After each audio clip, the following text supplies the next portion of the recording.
Hello everybody, David Schuster here. Meteorologists are now issuing dire warnings about U.S. hurricanes in 2025. Headline, 6 storms to smash the U.S. as forecasters warn of blockbuster hurricane season. Here's the latest from AccuWeather. So for this year, we're forecasting 13 to 18 named storms across the Atlantic basin, 7 to 10 of which we expect to become hurricanes. And then of those 7 to 10, 3 to 5 major hurricanes. That's category 3 or above. But the number that everybody wants to know about, how many impacts for the United States. Last year, we saw 6, a very, very destructive year. This year, we're forecasting 3 to 6 hits on the United States. In other words, the hurricanes could be as destructive as the storms that hit the United States in 2024. Those storms caused $500 billion in damage and killed more than 400 people, the worst totals in 20 years. The federal government agency that used to help American communities prepare for, endure, and recover from natural disasters is the Federal Emergency Management Agency, or FEMA. But President Trump and his team, including DHS Secretary Kristi, Noem, are in the midst of shredding FEMA. And we're going to eliminate FEMA. So we've got a lot to do, but it's all good, and we're working hard, and we're going to make sure that we're continuing to do exactly what you promised. And by keeping Trump's promises, the 2025 storm season is now an afterthought. Headline, we're not preparing. As Trump officials vow to eliminate FEMA, the agency is already in turmoil. Quote, the agency is in turmoil with disaster assistance, grant money, and hiring largely stalled, threatening its ability to respond to major disasters, multiple FEMA officials tell CNN. March is typically when we're finalizing hurricane plans. A lot of that got paused. The FEMA official works directly on disaster response, told CNN. So it's already having an impact, which is that we're not preparing. Instead of preparing for hurricane season, one official told CNN they've spent days checking workers' renewal dates and working on justifications for their roles. The recovery from previous disasters is also on pause. There are several reports that $100 billion in recovery funding is now in limbo, even though Congress already approved that money. The New York Times reports that a North Carolina college ravaged by Hurricane Helene can't rebuild unless federal money starts flowing. Meanwhile, a group aiding survivors of Hawaii's Lahaina fire is about to begin layoffs. The Times says some FEMA money has been frozen, not because of funding cuts, but because FEMA officials fear sending funds that might violate Trump orders against helping undocumented immigrants or sanctuary cities.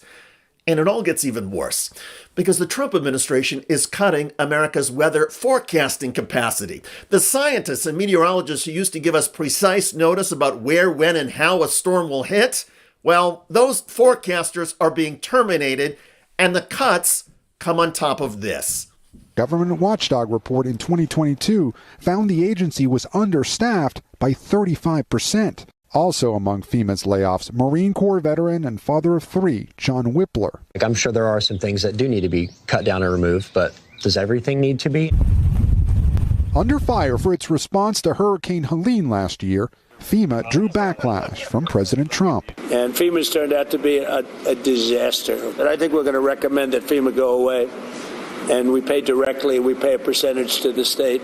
But Eileen Renault has this message for the president. Really look at what you're doing to families and individuals across America in small towns, counties, and states that voted for you. Now, those towns and those people are more vulnerable than ever. And lawmakers in both parties keep pointing out that FEMA, with its advanced placement of resources, help, and organization, can do a lot of things that local governments are not prepared for. Plus, there is the sense of shared responsibility. Vermont Senator Peter Welch has been pleading with the Trump administration not to dismantle FEMA, but to fix it. The state of Vermont, when we had these catastrophic floods in July of 23 and 24, and then in South Carolina, that Hurricane Helene, those states, those property taxpayers, they don't have the resources. And what we've had with FEMA is really a compact among all of the citizens of the country that when your area gets hit by something beyond your control, a catastrophic weather event, we'll all be there. And I think we want to maintain that sense of unity, that we'll be there for one another. So federal resources are essential. But Donald Trump has made up his mind. He's shutting down FEMA, and his Secretary of Homeland Security is bragging about carrying out Donald Trump's wishes.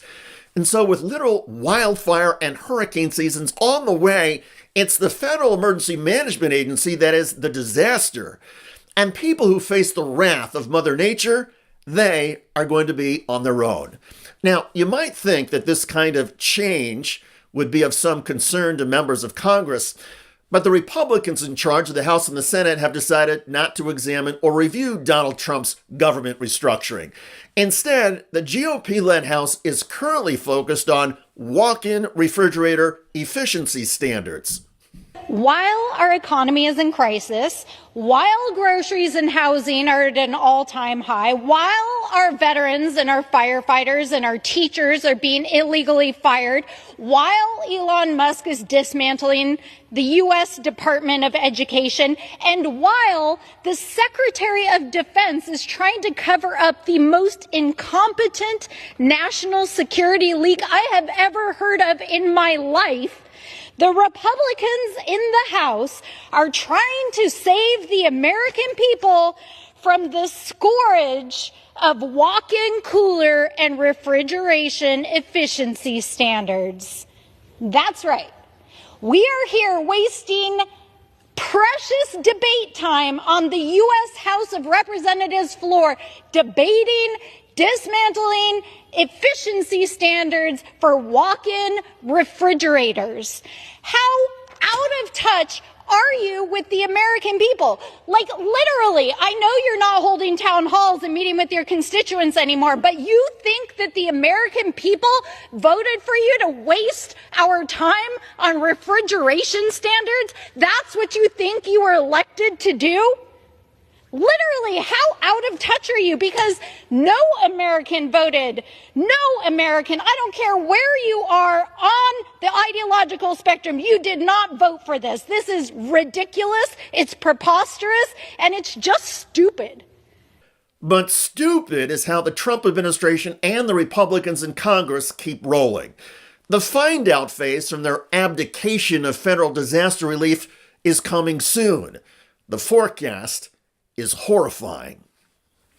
By the way, White House Press Secretary Caroline Leavitt is getting busted and mocked over her lies in Signalgate. And the president and our team have been incredibly transparent about what happened. No classified information was shared in this group chat. On X, Leavitt added, no war plans were discussed. What are they arguing, that an attack is different than a war? They put operational details of a forthcoming attack on a terrorist organization into Signal, into a Signal chat that included phone numbers that they didn't recognize. Time now 11:44 Eastern Time. Weather is favorable. Just confirmed with CENTCOM. We are at go for mission launch. 12:15 Eastern Time. F-18s launch first strike package. 13:45 trigger-based F-18 first strike window starts. Target terrorist is at his known location, so should be on time.